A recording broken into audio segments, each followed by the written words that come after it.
Ginger candy?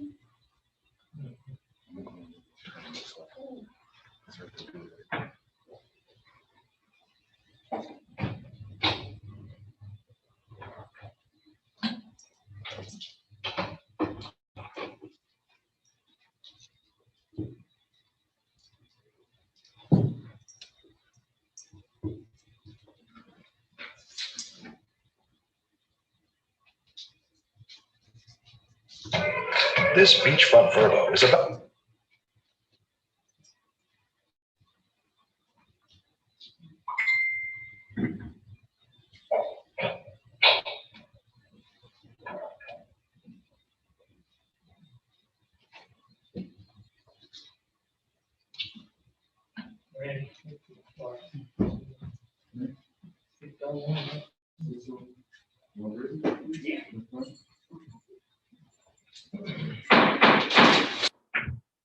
It is now 6:00 p.m. The chair will call this Fairfield County School Board meeting to order, May 11th, 2021. Public have been notified, and I do confirm a quorum. The chair will entertain a motion to go into executive session for, I guess that would be captain of HR matters. Mr. Chair, Yes, ma'am. I make a motion, we go into executive session for personnel matters. Do we have a second? Mr. Chair, I second. Motion made by Ms. Harris, seconded by Reverend Jackson, to go into executive session. All in favor, show by the raising of the right hand. That have 6-0, right? 6-0.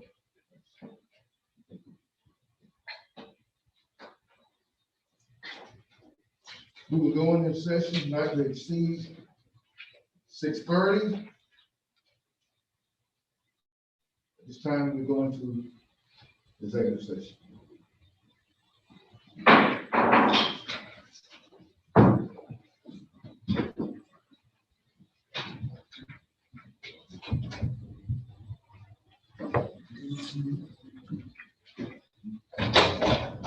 All right, how about that?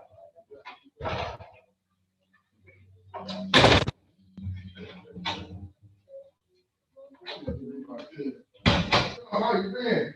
Out here? I'm fine. So How you doing? Good to see you, Doc.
Let me.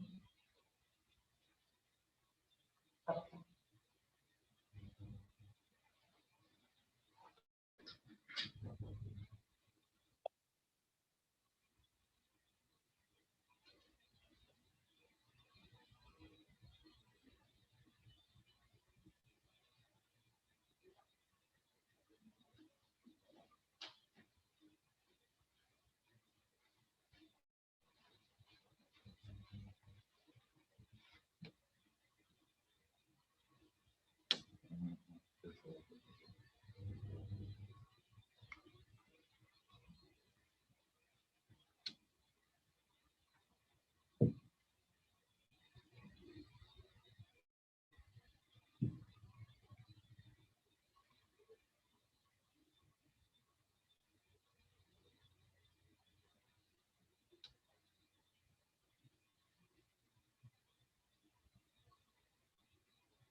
Oh.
What did you say? We need to wipe the.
These were from Oregon.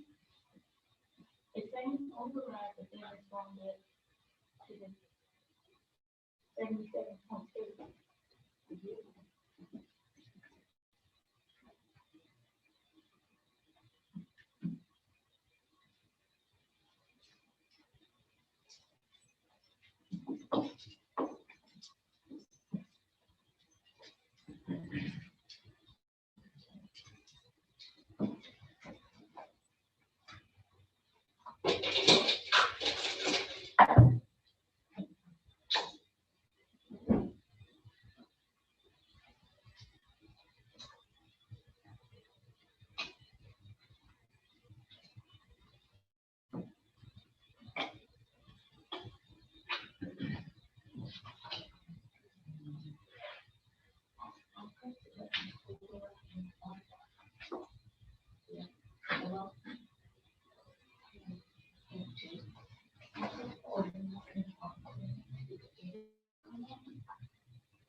Oh,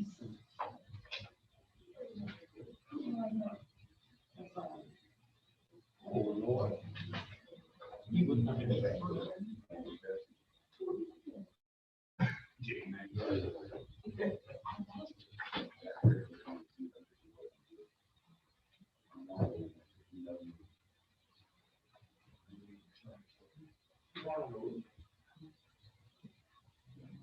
So we can get all of it.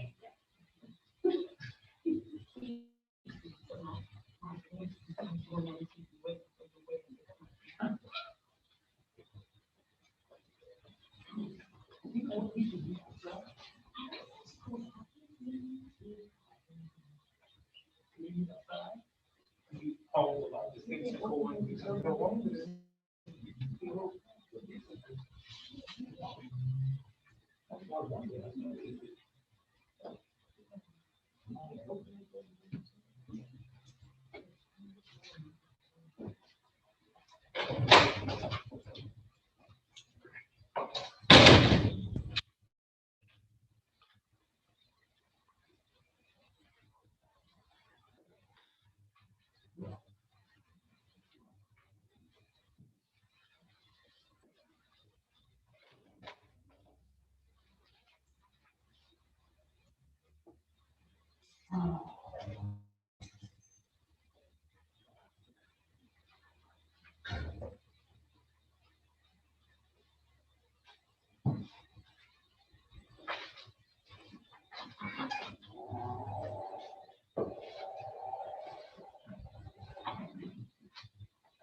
This time, the motion to come out of executive session.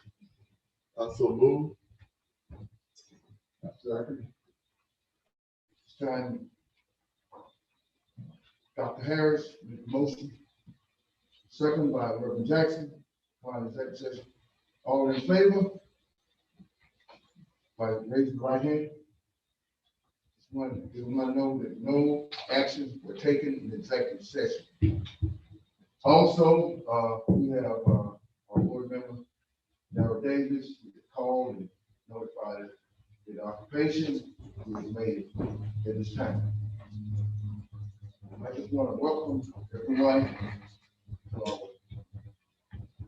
May 11th board meeting. Thank you for watching us on YouTube, across the state.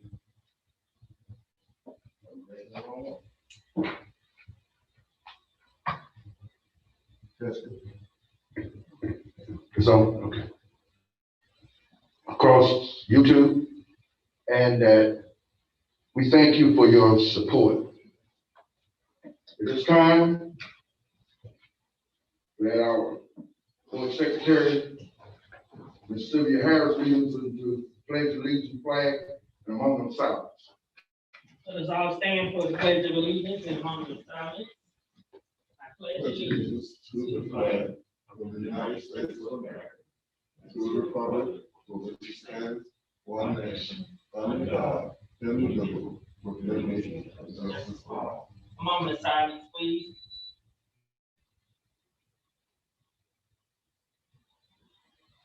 Thank you. At this time, we entertain a motion to approve of the agenda. Mr. Chair, Yes, I ma'am. make a motion, we approve the agenda as presented. Motion made by, excuse me, I'm sorry. I'll say. Motion made by Ms. Sylvia Harris, second by Ms. Darrell Davis. All in favor, show by the raising of the right hand. We have 7 in favor. Okay. This time, the chair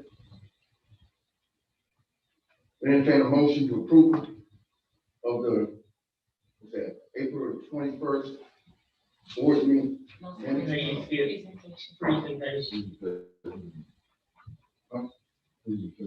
I'm sorry. Okay, thank you. Vice President. This time, we have a presentation for update.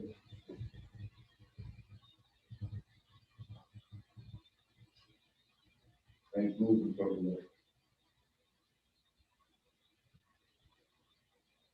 our shoot two. Ms. Brown, PowerPoint, you know.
I've been watching the presentation.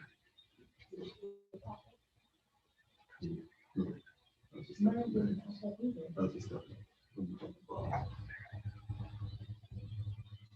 Yeah, okay. Very fine. After all of this remains. Yeah. And mine.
Chairman Miller, members of the board, obviously, we are very proud of all of our state as well as we had students to compete in the state competition from Fairfield Central High School, Fairfield Middle School, Fairfield Elementary School, and Kelly Miller Elementary School.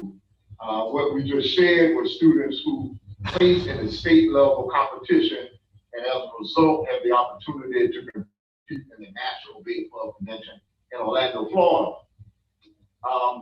We will have students from the high school and the middle school who will be competing in that national competition. The elementary schools have elected not to travel to Orlando. I'm sure just the difficulties of traveling led to that decision, particularly with younger students. But nonetheless, we still want to recognize them. And even though it may be a bit redundant, I want to take at least a minute or two to call their name. Just so in the event that the public was unable to see the PowerPoint, we can formally recognize those students for a job well done. First on the high school in the Quiz Bowl competition, these students placed second.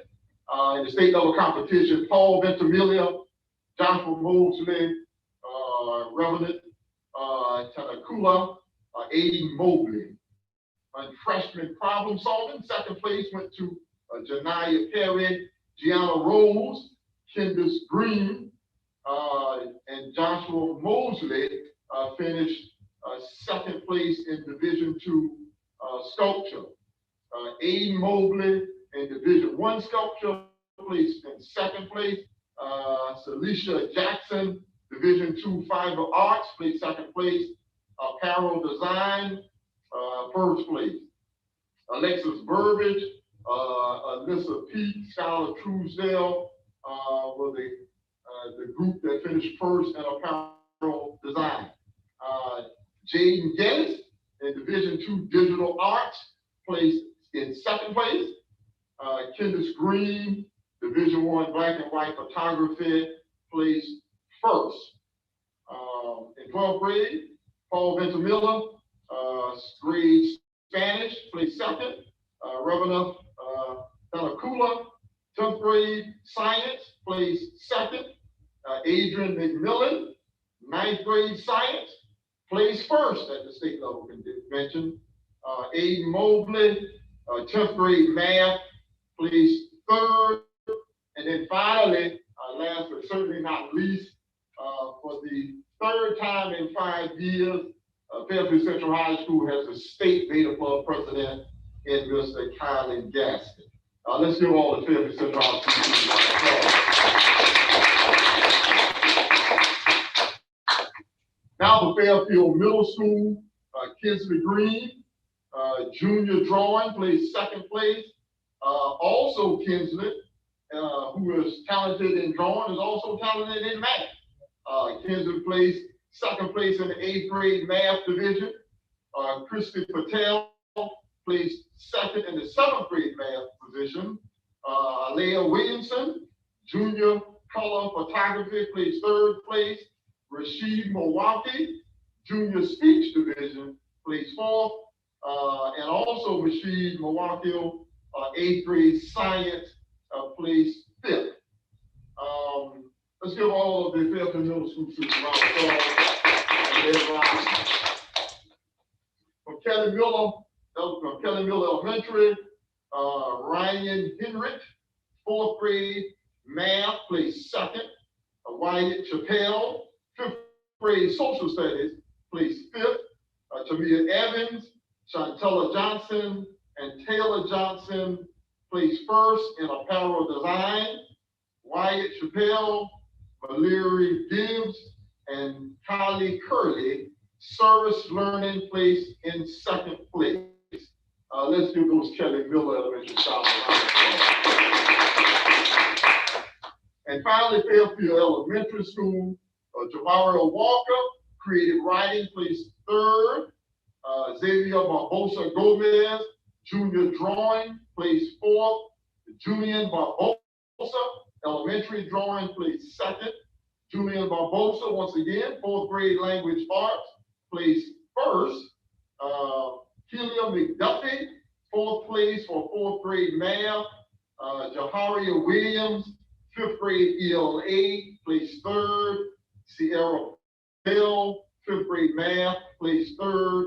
And finally, Tucker Wilson, 5th grade science, placed fifth. Let's give the Fairfield Middle School. And so, as I said, we're very excited for those young scholars who represented Fairfield County well at the state convention, and look forward to those who will be traveling to the National Beta Club Convention to bring home some awards from that competition as well. Thank you, Mr. Chair. Yes. Dr. Green, you did say the national, right? I did say that. That is an achievement by our students, and and we did. But I think we need to clap our hands for all of them. I mean, again.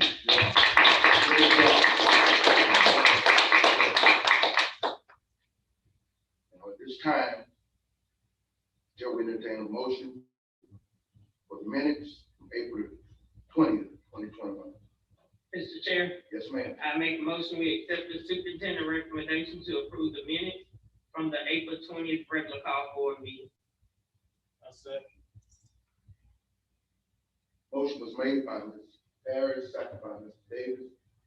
To accept the minutes, April 20th, regular call board meeting. All in favor, so by raising of the right hand. That is 7-0. Thank you. At this time, superintendent report. Okay. Mr. Chair, members of the board, first I'd like to give an update on the COVID-19 report. Ms. Green, that was a very good idea you had to do monthly updates on COVID-19. I think it gives everyone a snapshot of where we are, whether we're moving in the right direction or not. And I'd like to say, I'm glad to report that we are moving in the right direction. People are still somewhat in a state of anxiety relative to COVID-19. But I think as we get more and more people vaccinated, not only in our system, but throughout our community, we are seeing fewer and fewer cases arise. Now, we aren't necessarily where I would hope we would be at this point. I think we're somewhere in the neighborhood of about 67% of our faculty and staff have indicated that they received at least one of the vaccine shots for those who are taking the Moderna or the Pfizer. And so we are hoping to see that number continue to rise, because I think the more people we get vaccinated, the fewer occurrences of COVID-19 we will see. Next slide. That's just kind of a running tally of the number of cases we've seen throughout the course of the year. I continue to remind you that does not necessarily mean that those cases occurred at the school site. That just means students who may be at some point reported to our site would actually have to be counted on our data. And the same thing relative to staff. Doesn't necessarily mean that those students, that those staff members came in contact with the virus at work, but we still have to maintain that data.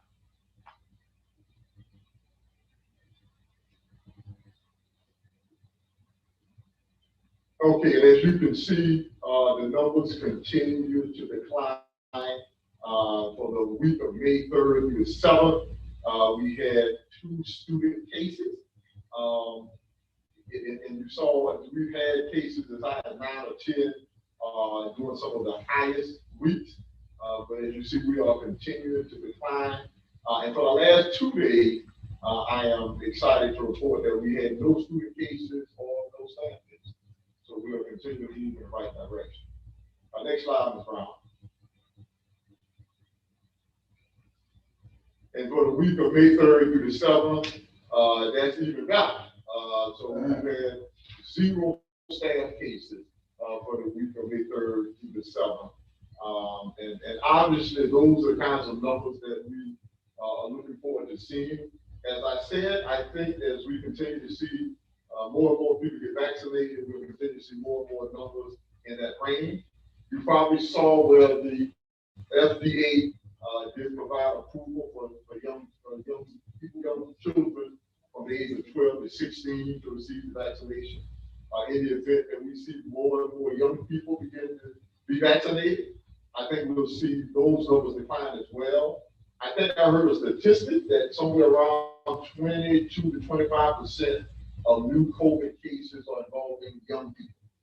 So as we get more and more adults vaccinated, the virus is beginning to be more impactful with young children. And so I think that is going to mitigate that fact when we can see more and more of those young people get vaccinated. I can tell you as a father, my daughter was 16 yet, and we'd be 16 for a while, but now they've approved that for children 15 years old, she'll be getting that. So we look forward to it even from my perspective as a dad. Next slide, Mr. Brown. Okay, that is it. As I said, we continue to move in the right direction relative to COVID-19. Are there any questions?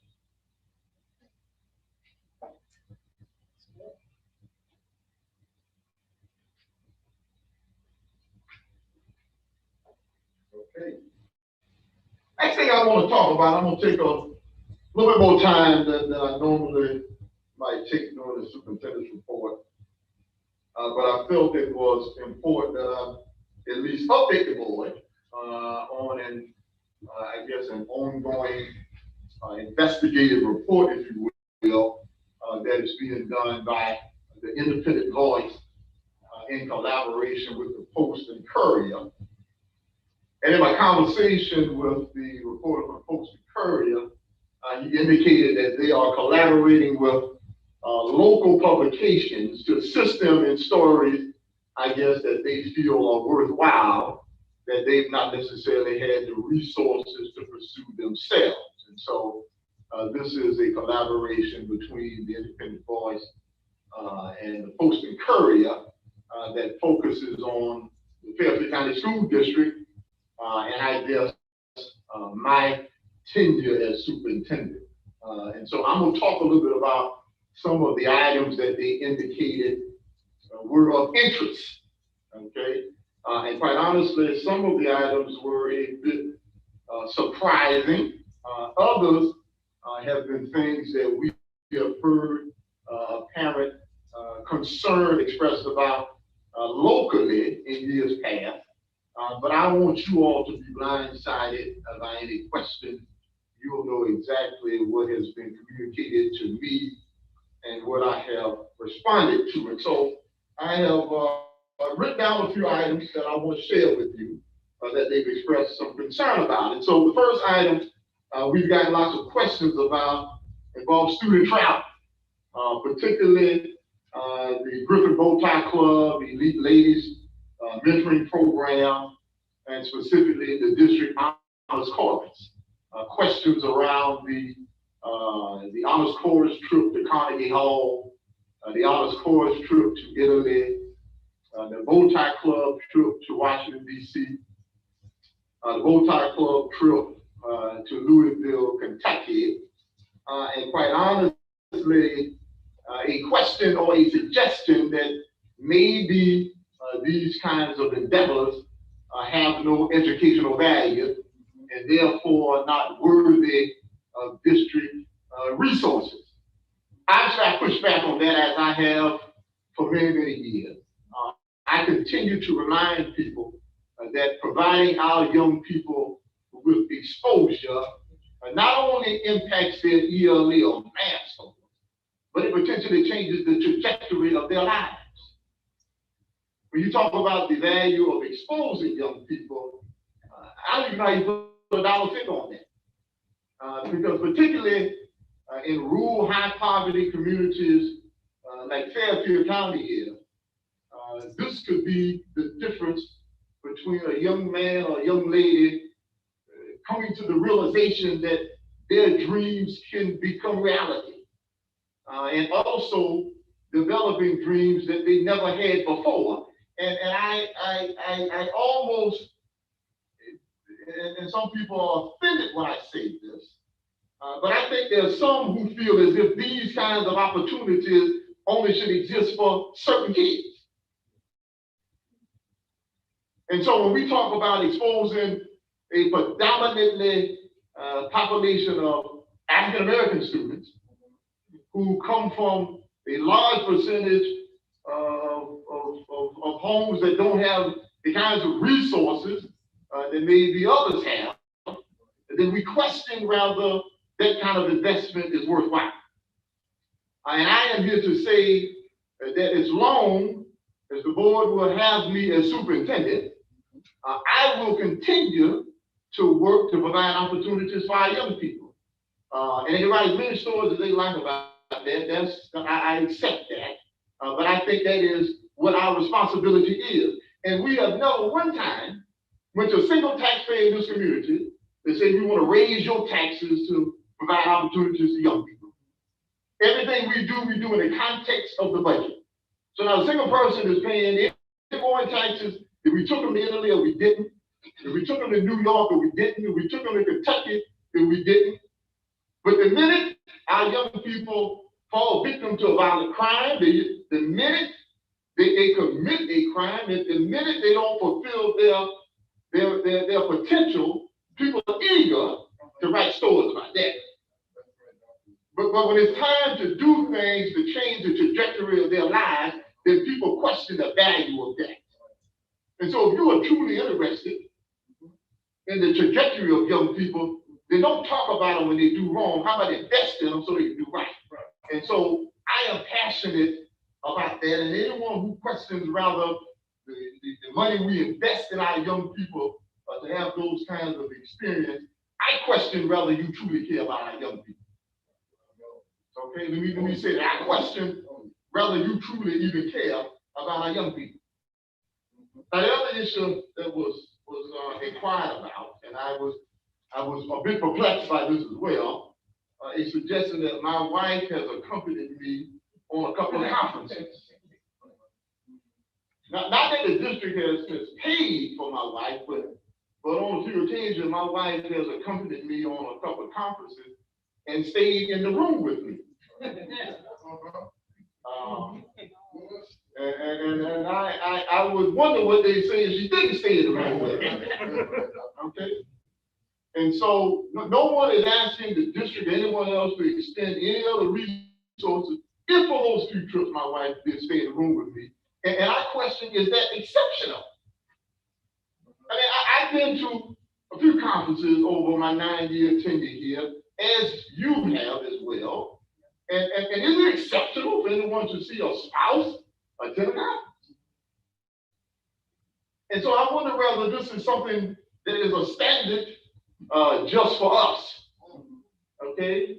But the suggestion that somehow it is exceptional that my wife, and I guess you looked at the records and saw that because Ms.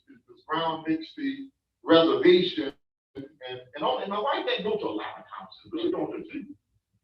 And that my wife is going to attend, and Ms. Brown will make a reservation and say that it'll be the superintendent and his spouse. So if you look at the paperwork, it will include my wife. But the suggestion that somehow that is improper, I have to push back on that. And as a matter of fact, I asked a question to a reporter that if Governor McMaster were to go to a meeting out of town and his wife were to attend the conference with him, would you suggest that that's inappropriate? Or is this just a standard for some people? Okay? And so I don't make any apologies for that, nor will I, because for the few opportunities that my wife can attend with me, I relish that opportunity. You know, as a superintendent, I've worked in education for a good bit of years now. And part of what comes with the territory, I have sacrificed immense amount of time with my wife and children. But that is the profession that I have chosen. I don't cry about that. That's the profession I've chosen. And so in many regards, I've spent a large part of my life spending time with other people's children when I wasn't spending time with my own. Okay? I spent a lot of time spending time with other people in the community and not with my own spouse. And so when there is an opportunity that my wife says, you know what, I can get some time away from work, I can join you, I relish the opportunity for her to go with me. And anyone who suggests that that's somehow inappropriate, I question the consistency of that assertion.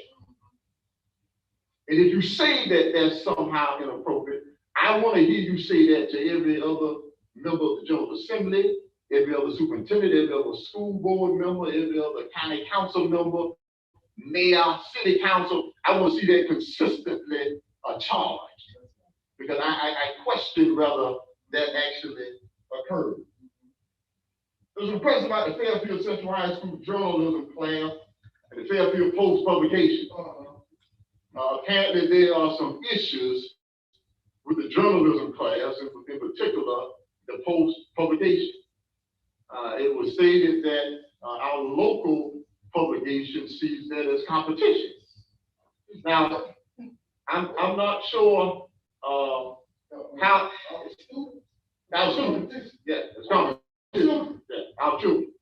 And so I guess there is a bit of envy about the student-led publication and some questions about the cost of the publication.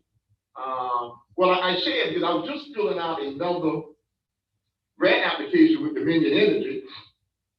So I was relatively familiar with the printing cost of the publication. It was about $27,000 a year to print the publication. But we've got the $10,000 grant from Dominion for the last several years. We've got support from First Citizens Bank. We've got support from Providence Hospital, Middle Technical College, and they sell ads. And so a large part of even the printing costs are covered through donations, grants, and ads. Okay, Ms. Harris. And I'm glad you brought that up because I just wrote a note, not to forget to ask you. I had several people to call me and wanting to know how they can get the publication sent to their house, and they said they would be willing to give donations. However you can do it, they say they will be willing to give donations. I have a stack of them in my salon, and they enjoy reading them, and they praise the kids on how well they write.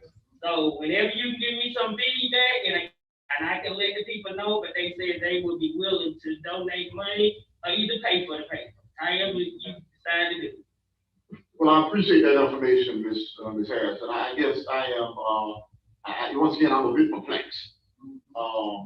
That the suggestion would be that we should not have this publication because people are bothered by it, or they feel as if it takes ad money away from them, or whatever the case may be. But I don't have anything to do with whatever other publications here do. Write whatever stories you write, publish whatever you publish, but that has no bearing on what we do relative to the student-led publication. Any question about what my involvement is in this endeavor? And the answer is none. We have a journalism teacher, we have students, they make a decision about what's published. I write some editorials from time to time around parenting or whatever it is, whatever the urge hits me, just like any other citizen in the community. But other than that, I have no involvement in what is printed in publication. But I am excited about the opportunity to really expose our young people to interview skills, writing skills, reading skills, really just being more immersed in what's going on in their community. And so this is something, quite honestly, in lieu of criticizing, that we absolutely should be celebrating. Do we reach out? Do we reach out? The mic in front of you. Oh, thank you. Do we reach out to other schools? And yeah, Mr. Miller, I'm glad you brought that point.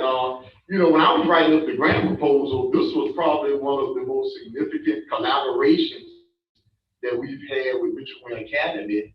I don't want to say ever, but definitely during my tenure in Fairfield County. So as you read the post-publication, you always, you frequently, I don't want to say every week, but you frequently see submissions from Richard Wayne Academy. And I envision that ultimately this will help to build a bridge between those two institutions where we can get those student journalists to begin to work together on projects. And so not only does this benefit our community by giving everyone an opportunity to hear community news, submit community news, but also find an opportunity to build bridges with students who otherwise may not have an opportunity to collaborate. So there have been so many great aspects of this particular initiative, which is why I think we've gotten a significant support for it, because I think it has such great potential. But I appreciate you referencing that, Mr. Miller. Let me talk about board member and superintendent travel. And there was a suggestion that that the board and the superintendent have been traveling collectively for an average of for a cost of about $50,000 a year. And I can't vouch for the veracity of said statement, but assuming that number is correct, we're talking about 8 people. I'm still not seeing where there is extensive travel, quite honestly. Most people here go to the school boards conference once a year, and most of you don't go any place other than that. I generally go to the school boards conference as of late, because years I didn't even go to the school boards conference. I know a couple of board members, you see, we see our superintendents and other superintendents at school board conference do ever go. Because I was just, so busy, I thought that I couldn't take time. But as of late, the last few years, I've been attending the conferences, and they have even presented a couple of times at the school board conference. But so I attend the school board's conference, state conference, and I for years have been attending South Carolina Association of School Administrators annual conference. But other than that, in 9 years, I've been to three national conferences in 9 years. Okay, and so this board, nor I, travel extensively, and so I question the suggestion that somehow there's a suggestion that this board and superintendent, because you are engaging in some professional development, that you are engaging in some annual training, somehow are doing things that are inappropriate. Okay, and so once again, as I have said to the reporter that I have had dialogue with, you show me where the travel in this district is more extensive than in any other district. Because the board members here are simply not doing a lot of travel. Okay, and so honestly, I have pushed back on that as well. And once again, wonder, is this just a standard simply for us? Okay, and not for everyone. Next thing was superintendent compensation to include the district's contribution to my retirement account. And so there was some questions about my compensation. There was some questions about my contract. There were some questions about increases in my contract, my annuity, and why it's structured the way it is. And as a matter of fact, it was interesting. The report asked me if I could make the case for why my compensation is what it is. And as I explained to him, that's not my job to make the case. My job is to fulfill the duties of my contract and work with under the guidelines of the contract that has been presented to me. As it relates to an annuity, the district contributes to an annuity, which is a retirement account every year for the superintendent. All right. Currently, the annuity is 18%. Okay. The annuity was basically, I'm assuming, was the same contract structure of the superintendent before me and the superintendent before that. Because quite honestly, I didn't know anything about an annuity before I received the contract. But the difference between me and superintendents that have preceded me is I've been here now for 9 years. And so when you talk about the fact that my annuity has grown more than my predecessors, well, it has, because I've been here for 9 years. All right. I've not once come to this board and said, I want you all to give me a raise. Not one time. I've never come to this board and said, I want you to give me a raise. Any incentives that are in the contract that create stability within this position, I think is a wise investment. I remind the people who are asking these questions, we went through a period in Fairfield County where we had 12 superintendents in 20 years. And where we had what virtually anyone would describe as the most unstable situation in the state. Okay, I mean, you're right. Go to the grade job superintendent. Matter of fact, a lot of people told me, Mr. J, I don't know if you take that job, that'll be the last job. I mean, you better wait on the next job. But it's true, so I mean, so this was it was seen as a very difficult position. And I want to share a couple of things. I want to share a couple of things about the impact of that kind of instability. And so the year before I came here, and I've shared this before, so that kind of instability not only has an educational cost, it has a legal cost. And so the year before I came here, 2011, 2012, this district spent $351,402 on legal expenses. Let me say that one more time. The year before I came here, this district spent $351,402 in legal expenses. Last year, we spent $37,938 in legal fees. So you want to talk about the value of creating stability in the superintendency. You can look at legal expenses. You can look at buyout clauses and changing superintendents every other year. There is a cost to doing that. And so you have created an incentive where we now have stability in that position. And I think it has created substantial benefits, not simply to include the financial benefits of such a decision. Relative to my salary, you know, I share the document with you all. And I just want to read this publicly. But when I did this, I put this in my file back in 2018. And I told my wife I was going to do with Pastor Jackson, and she asked me why. I said, I don't know. But I just, you know, Spirit let me do it. Okay. And it's important to know that I did it, and I never planned to even let anybody know that it was done. Right. The only reason I'm talking about it now is because the subject came up now, and a board member asked a question a couple of years ago about that. But I want to read with you what I said. I said, at the conclusion of this year, in 2018, I am requesting that my compensation be frozen at the 2018-2019 level until further notice. That freeze request will include salary and annuity compensation. And finally, I request that this modification be kept confidential. I sent that to Ms. Sowell, Mr. Robinson. So I told him, freeze my compensation. And I want you to tell anyone, because I wanted people to understand I wasn't doing this because I was grandstanding, because I wanted the publicity, I wanted people to look highly on me. I didn't even want anybody to know about it. But now we're talking about it. Let me make sure I talk about it too. All right? I did it not because I wanted that to occur. And the reporter, Pastor Jackson, you like this, the reporter asked me, he said, tell me again why you said you did that. I said, well, the Spirit led me to do it. He said, the Spirit. Yeah, Spirit just led me. And I think for people of faith, we understand exactly what that means. Okay, I told you, the Spirit just led me to do it. And I had, you know, why I did, like I said, but Pastor Jackson, I try to be obedient to that. You understand? Okay? But Pastor Jackson, I was looking at something the other day, almost 2 years to the day, to me doing that, I was named the South Carolina State Superintendent of the Year.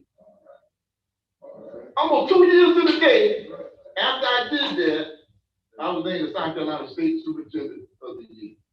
Now, some people say that's coincidence. I say not. Okay? And so, why I did it, I can't give you an answer other than that's what the Spirit led me to do. And when I decided to unfreeze my salary, that's what the Spirit led me to do then. So I don't want anyone to think that because the Spirit led me to do it then, for the superintendent to say, well, he ain't going to take any more increases in the salary. I'm not telling anybody that. Okay? But I follow the Spirit, whatever the Spirit leads me to do. Okay? I'll say something about that because I remember that in some kind of way, the board, you know, we found out about it. Remember that? And actually was it crazy? I needed to. Actually was it crazy? But you know, that was in his heart. And so he didn't take a raise, he didn't take nothing. You know. So I know you're a man of integrity, of high character. That's why we support you. That's why you're our superintendent. Go ahead, Doug. Yeah, I appreciate that, Mr. Miller. You know, you all probably have heard there's a question about student achievement in the district. And I remind people that we are on a continuous journey of improvement. We'll never be complacent, regardless of what we achieve. I mean, every day we want to be a little bit better. But I want to talk exactly, since I've expressed some concerns about the state report card. But let's talk about exactly what the report card ratings are from the last report card we had in Fairfield County. Okay, so out of the 7 report cards that were issued, we had two excellent ratings, 1 good rating, 3 average rating, and 1 unsatisfactory rating. Okay. The unsatisfactory rating occurred at the middle school 2 years ago. Mr. Brunson and his staff were disappointed that they didn't get an opportunity to test them last year because they were going to knock the socks off me. They were looking forward, they had prepared. And so they had addressed some of the issues relative to student growth.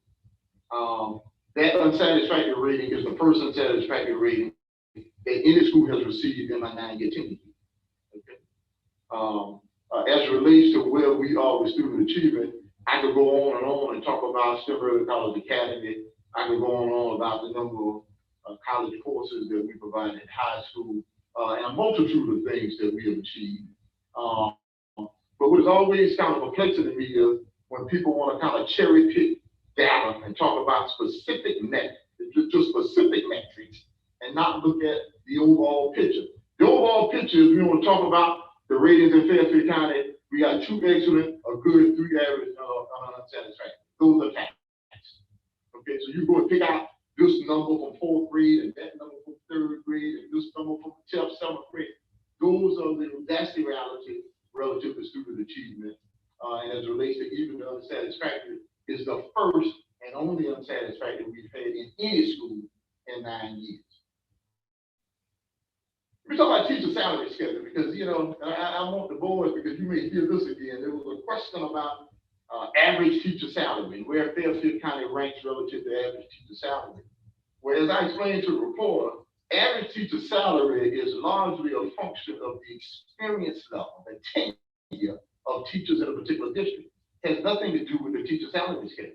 As a matter of fact, at the beginning of this year, Fairfield County School District had the highest starting teacher salary for a first-year teacher than any other school district in South Carolina.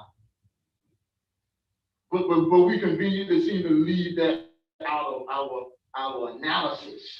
In addition to having the highest starting teacher salary of any district in the state of South Carolina at the beginning of this year, we also added on top of that a $5,000 bonus for all certified staff. And so we were the model for compensation in South Carolina. As a matter of fact, the South did a test. I was invited to come to the personnel roundtables to speak to all of the personnel directors across the state of South Carolina to talk about what we were doing in Fairfield County relative to compensation. So any suggestion that somehow we are lagging behind others is simply a mischaracterization of the reality. It's simply a mischaracterization. It is dishonest. Okay, it is dishonest. As it relates to compensation, particularly teacher salary schedule, we aren't still the highest, because I know people always trying to improve their salary schedule. If we aren't still the highest, I can assure you we wanted the highest. But at the beginning of this year, we were the highest. This one was a bit perplexing. There was some questions about my rental agreement with a former employee. And so the home that I rent in Fairfield County, there was suggested that it potentially could be somehow unethical. And there was a question about me providing my lease agreement and how much I paid to this former employee that I absolutely refused to provide. And I refuse to provide it because it's simply a matter of principle. I'm the superintendent. I'm on a public, I hold a public position, but that's a bit too intrusive. That you need to know how much I pay for rent. Do you also need to know what I pay for light bill? I mean, where do you draw the line? And so, no, not that I have anything to hide, but a matter of principle. No, I don't think anyone deserves to get a copy of my lease because I'm renting a place in Fairfield, because that person happens to be a former employee of the school district. And so I absolutely will not provide that. And anything you want to write about that, you're more than welcome, because I won't be providing. And then the district's relationship with the independent voice and issues that have adversely occurred, that have adversely impacted said relationship. And so there are lots of questions about the independent voice and how we feel about it. Obviously, I have some concerns about some things that have been printed in the voice, have some concerns about some things that have been said. But there's one thing that I want to highlight that continues to bother me. Okay. And it's going to take me a while, Pastor Jackson. I know the Lord wouldn't have me to hold on to things, but it's going to take me a while and much prayer to get over this.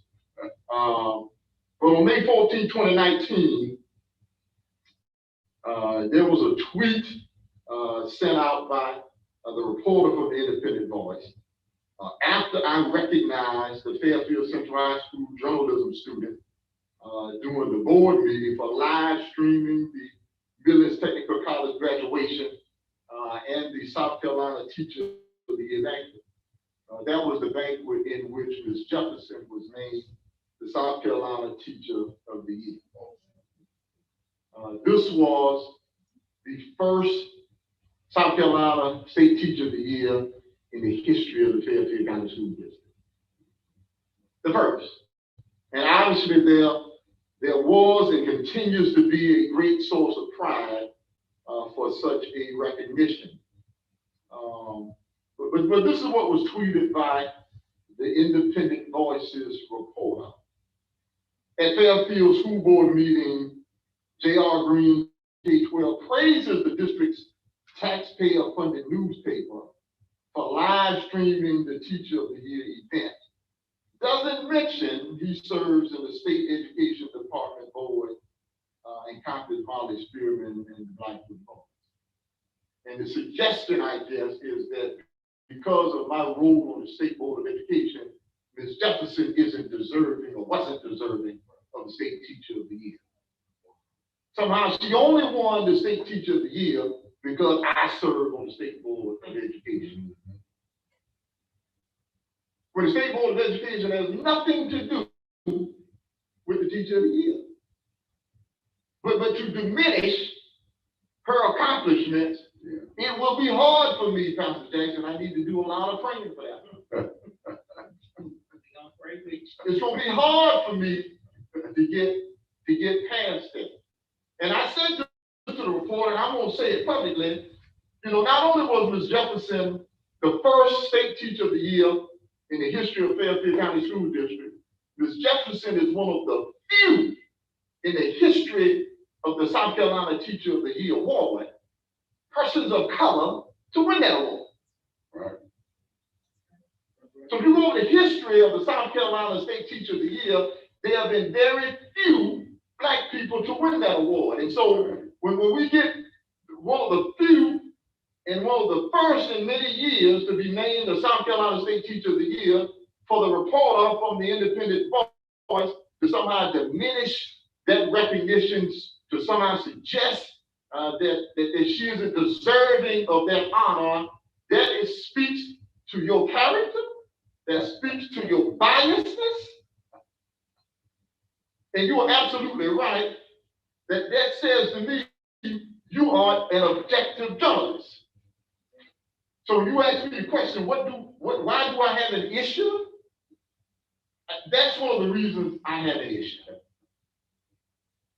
And we can try and, minimize it and act as if it didn't happen. It's not that big a deal. Well, guess what, folks? It's a big deal to me. Yeah. It's a big deal to the people in the Fairfield County family. It's a big deal to the people in this community. And I can assure you, just like me, people won't be forgetting it no time soon. That's right. So you want to know why we have some issues? That's an example of why we have some issues. And finally, let me say this right here as I turn it over to Mr. Miller to finish the meeting. And I said this to the reporter, that this story that they're working on relative to the superintendent of Fairfield County, it would be the second story that they collaborated on relative to school boards and superintendents. And the first story involved a African-American superintendent in a predominantly African-American school district with a predominantly African-American school board. And now this story also involves an African-American superintendent with a predominantly African-American school board in a predominantly African-American district. Now, seeing how African-Americans make up a significant minority in South Carolina, it seems awfully coincidental or convenient that the first two stories that we focus on happen to involve people of color. Okay? And people go, oh, you shouldn't say that. Well, that's the facts. Okay? That's the, you can frame it however you want to frame it. That those are the facts. And I've talked to some of my colleagues who have said this is awfully suspicious, to say the least. There appears to be an attempt to target people of color. There appears to be an attempt to target government structures of color. There appears to be an attempt to target communities of color. Because I would challenge the Voice or Post and Courier to show me where anything that you may have highlighted that occurred in Fairfield County is any different than any other community in South Carolina. And rather, this is a standard for some people. Okay? Because I'm beginning to wonder about the objectivity of this whole movement here. So I wanted to bring to your attention the ongoing, I guess, report that they're working on. I wanted to bring to your attention the things that they said that they are exploring and give you an idea of what my response has been and what my response will be. Because I can assure you, I will be responding much more than I responded now.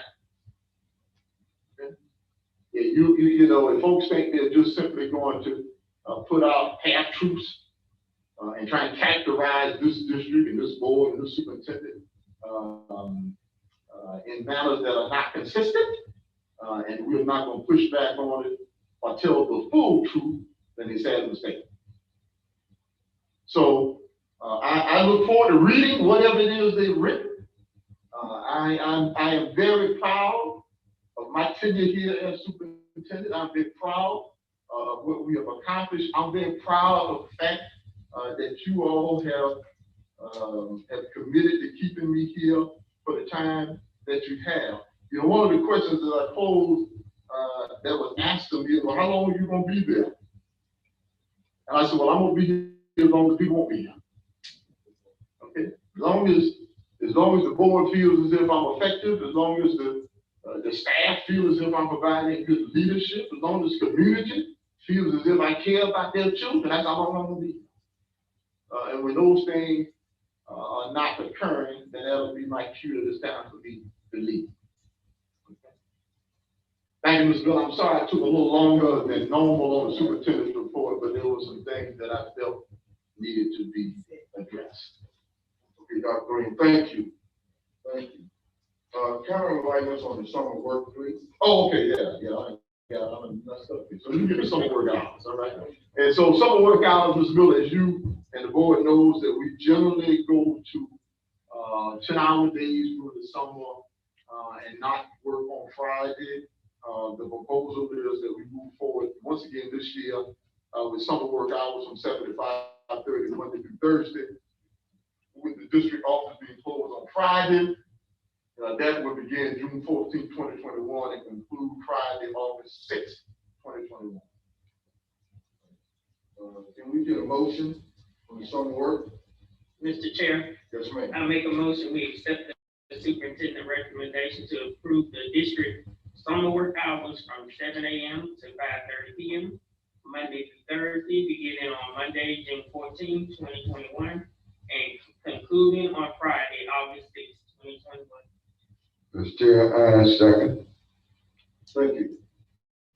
We have a motion made by Ms. Harris, second by Reverend Jackson, on summer works, starting on June 14th and ending on August 6th. All in favor, show by raising of the right hand. Thank you. I have 7 over, right?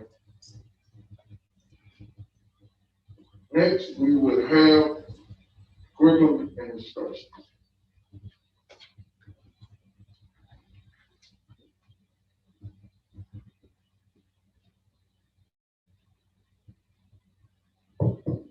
Good evening. Good evening.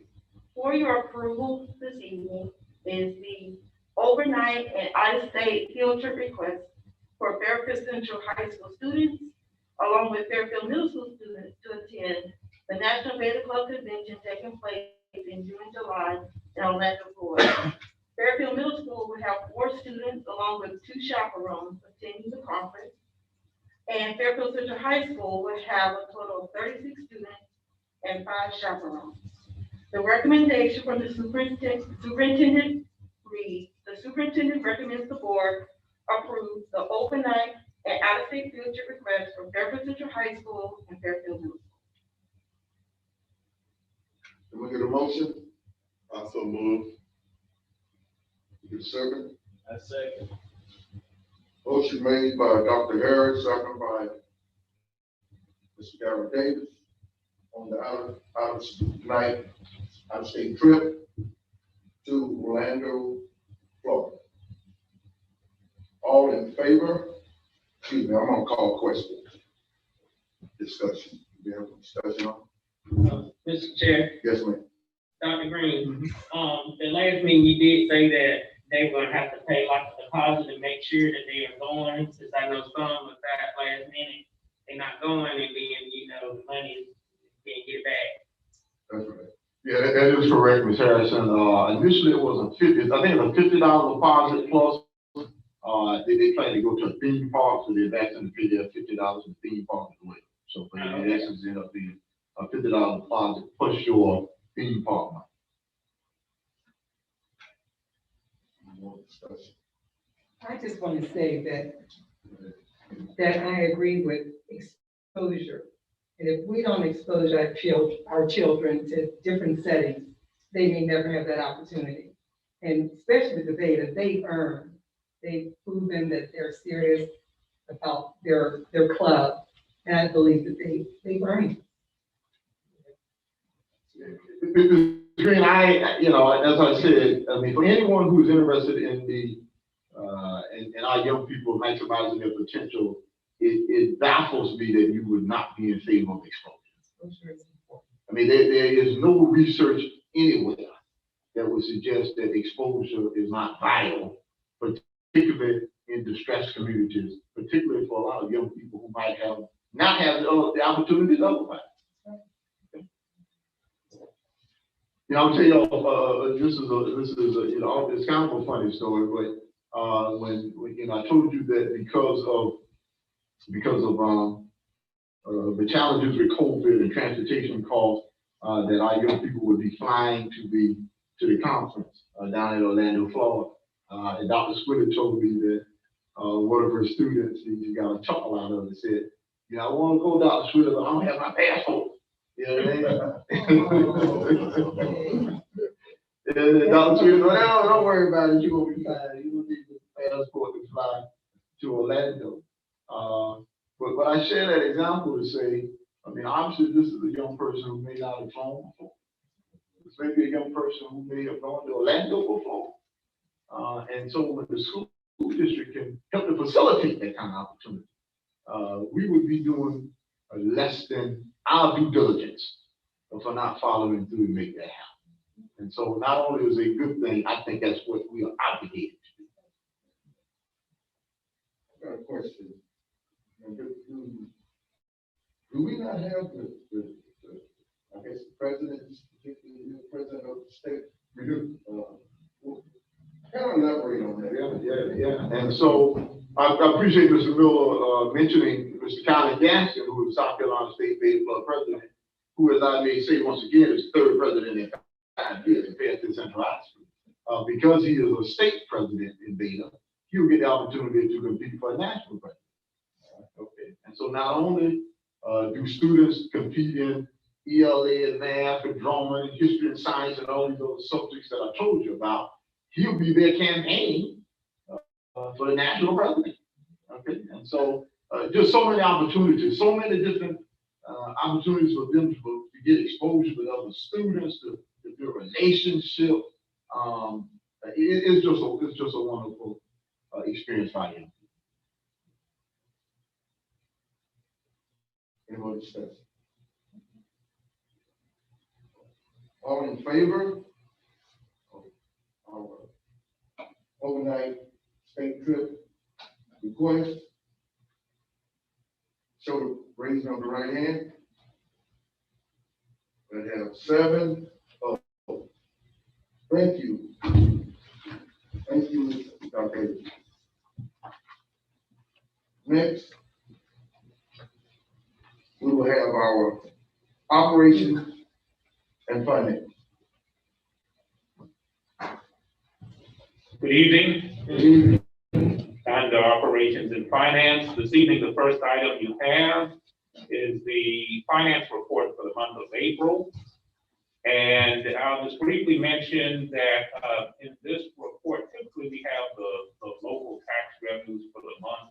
Because this meeting occurred a week earlier, the county didn't have a chance to process that. Normally they need a little bit more time, so this does not include the tax revenues for the month of April. And if you look at the financial statement, that first report, you will see again, as I mentioned, for our local tax revenues, we are currently, even without April, about $4 million short of what we anticipated at this time, which is much farther behind than we'd like. So it still does appear we will be short on revenue for our local tax revenues. The expenditures appear to be reasonably in line with what they have been in the past for this time of year. If there is any questions or comments on the finance report.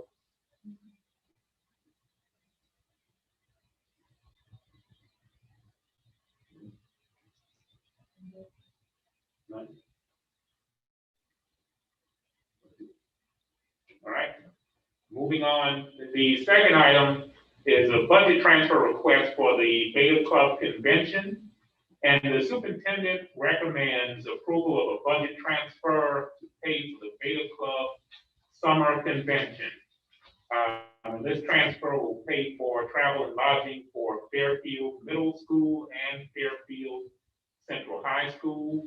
The transfer is coming from savings that we anticipate having for our SRO officer at Kelly Miller School. We have 2 of our SRO officers that we actually, the county actually receives grant funds for those 2 officers. So instead of us having to reimburse the county for those officers services actually come free to us. We budgeted for those 2. One of them was at Kelly Miller. That means we won't be paying the county for that particular officer. So as a result of the savings in that position, we want to transfer those funds to use to pay for the Beta Club expenditures for the middle school and the high school.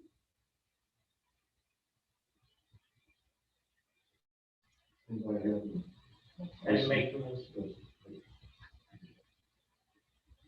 We get a motion? Mr. Chair, Yes. I make a motion, we accept the superintendent recommendation to approve of a budget transfer to pay for Beta Club Summer Convention travel and lodging expenses. Motion made by Ms. Harris, second by Ms. Green, from Beta Club. Call question. Do you have any questions on discussion? Transfer. He funded us with money coming, so thank you. Okay. Anybody? All in favor? Go by the raising the transfer. Or shown by the raising of the right hand. That would have the 7. Oh, thank you. And 1 more. All right, and the third item for you this evening is the second reading of the fiscal year 21-22 budget. And I just have a brief presentation. Much of this information you saw last month. I will say that there have been no changes at all to the budget since we last had our last hearing.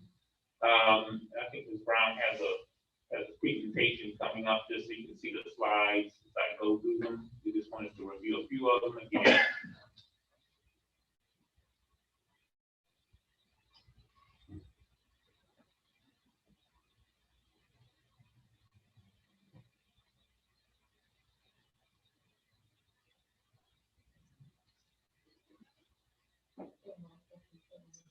No problem.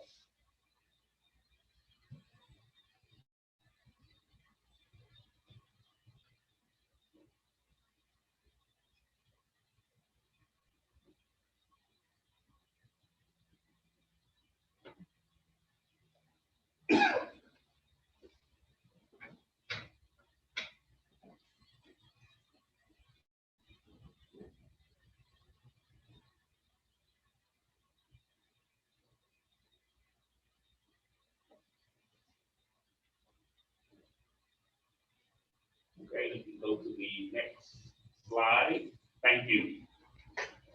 This is just an overview of the most significant points of this budget. Again, the same thing I mentioned a few weeks ago. Our proposed budget for next year is $1.9 million lower than our current budget. The reason for that, as we mentioned before, our local property tax revenue, we're projecting it will be about $3.8 million lower next year due to a decrease in the property tax base.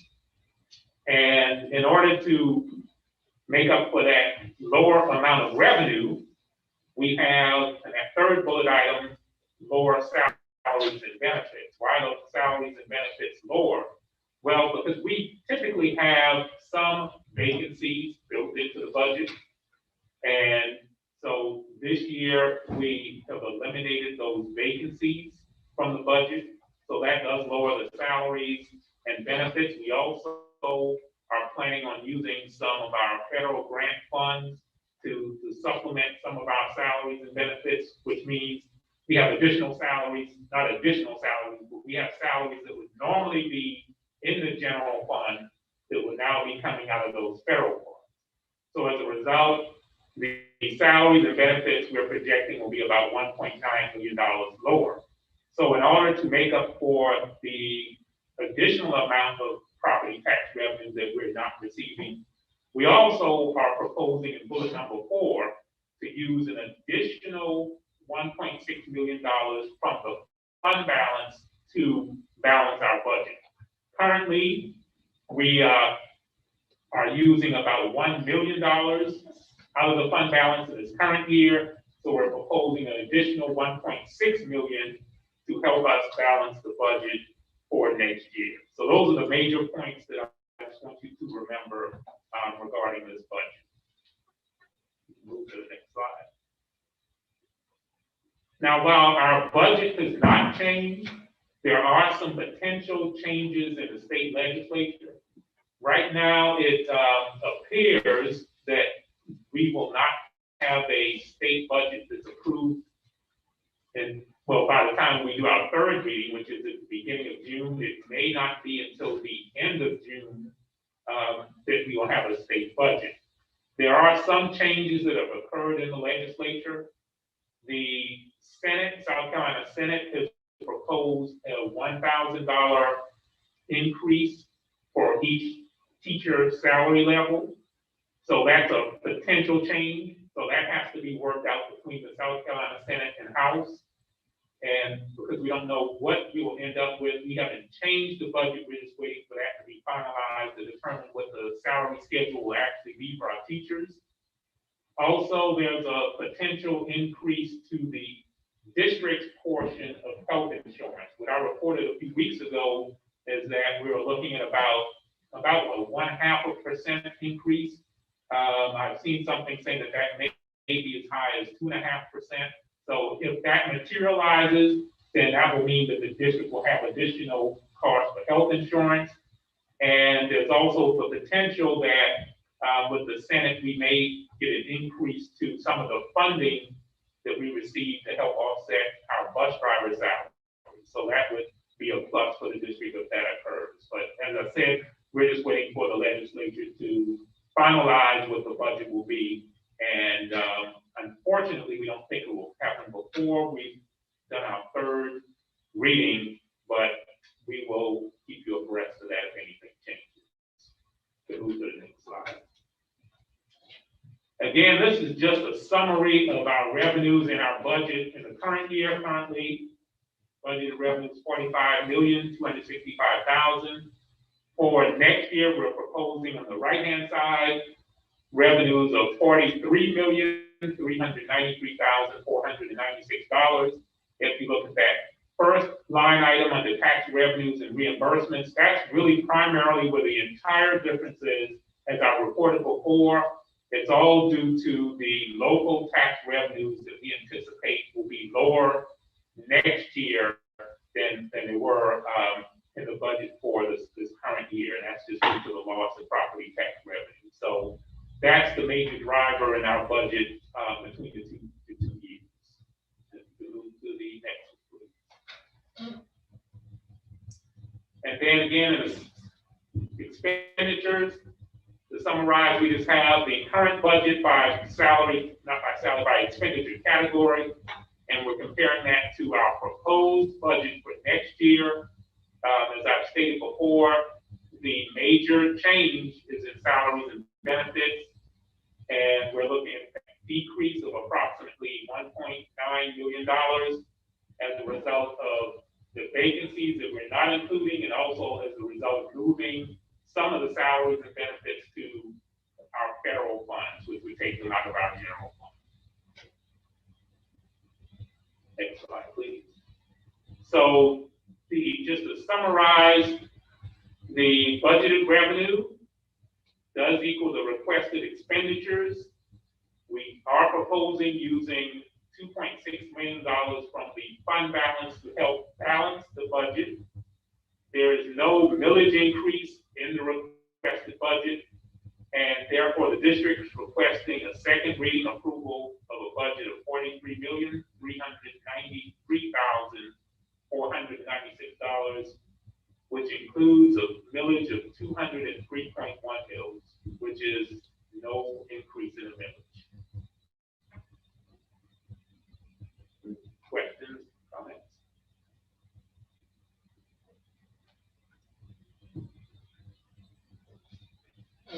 Can we get a motion?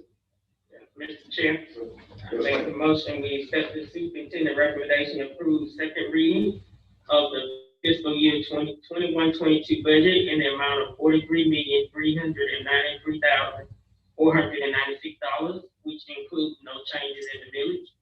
There has been no changes to the proposed budget since the first budget reading that was approved in April. I second. It's been moved that it's heard. Motion, second by Mr. Davis. Any discussion?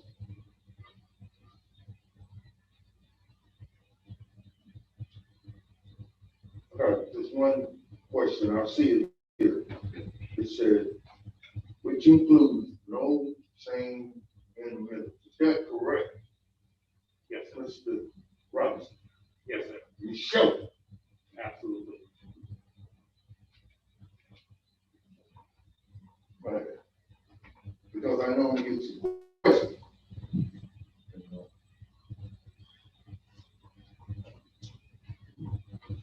Mr. Miller, just to provide some additional context, the operational village has not increased, definitely during my tenure there.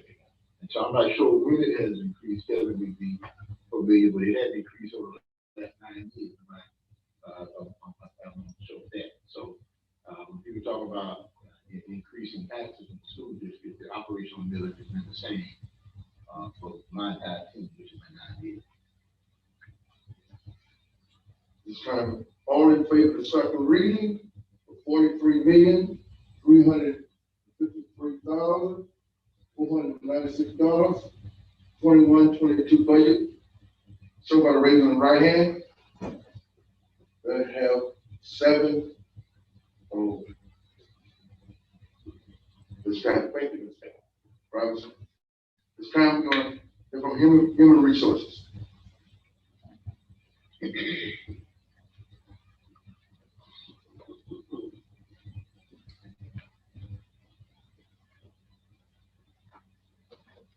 you, Mr. Chairman and members of the board. This evening for HR item 1 and exhibits 1A and 1B, the superintendent recommends the board approve certified resignations and terminations for current staff members who will not return after the conclusion of the 2021 academic year. We get a motion. Mr. Chair, Yes, ma'am. I make the motion, we accept the superintendent recommendation to approve certified resignations and terminations for current staff members who will not return after the conclusion of the 2020-21 academic year.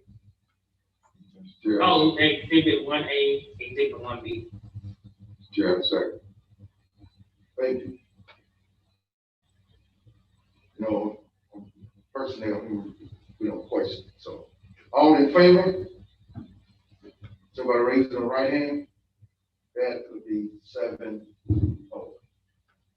Mr. Chairman, in HR item number 2 and exhibits 2A and 2B, the superintendent recommends the board approve certified professional educators for academic year 2021-22. Do we get a motion? Mr. Chair, Yes, I ma'am. make a motion, we accept the superintendent recommendation to approve certified professional educators for academic year 2021-22, exhibit 2A, exhibit 2B.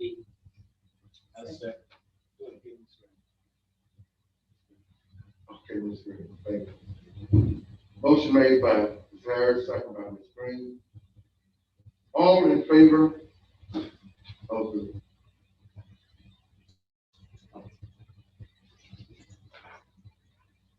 let's see.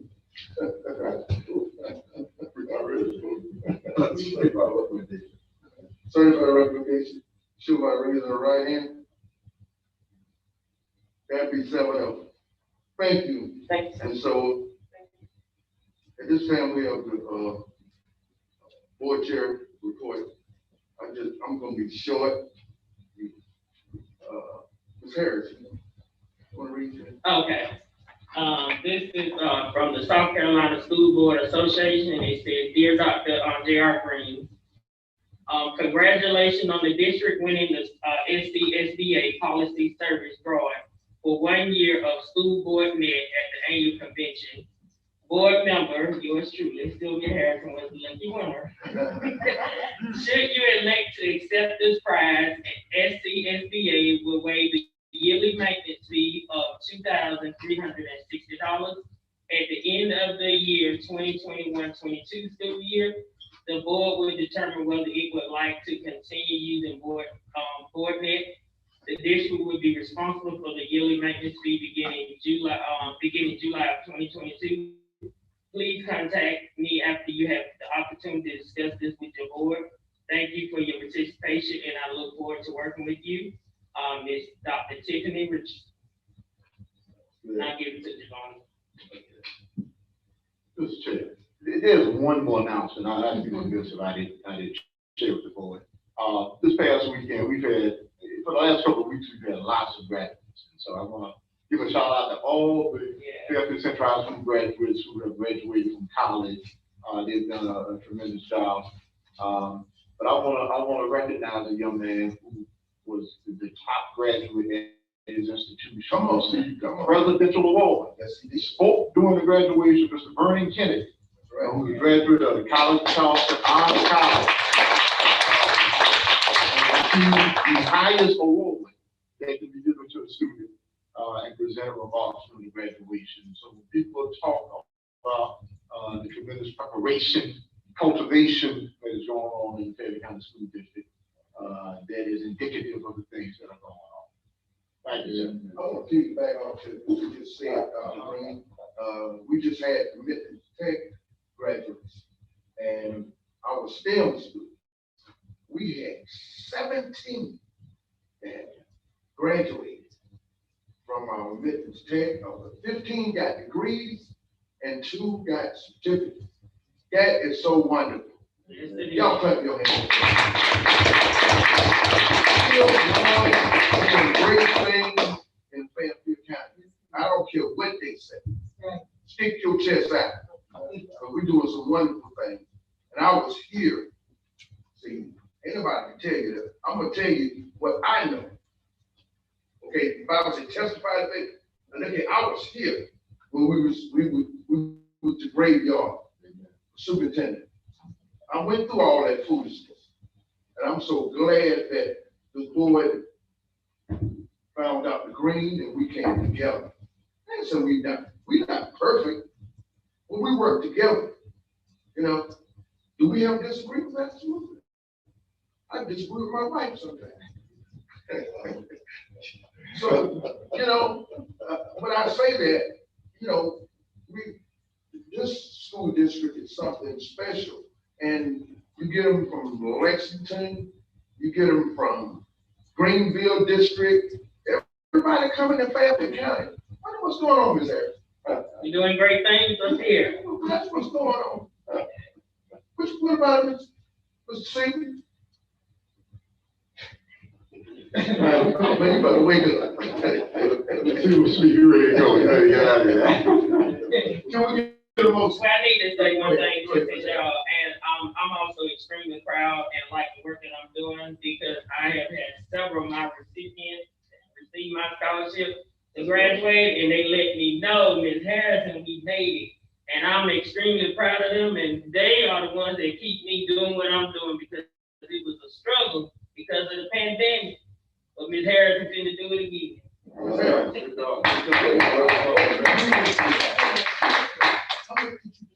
I actually raised enough money to give 12 scholarships, but sadly to say, I didn't receive that many applications.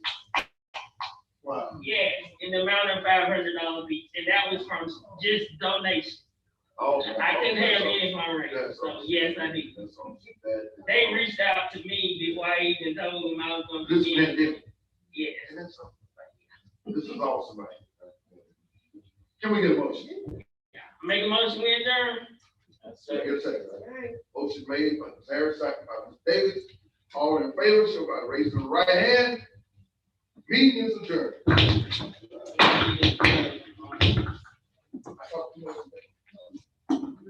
No, she did.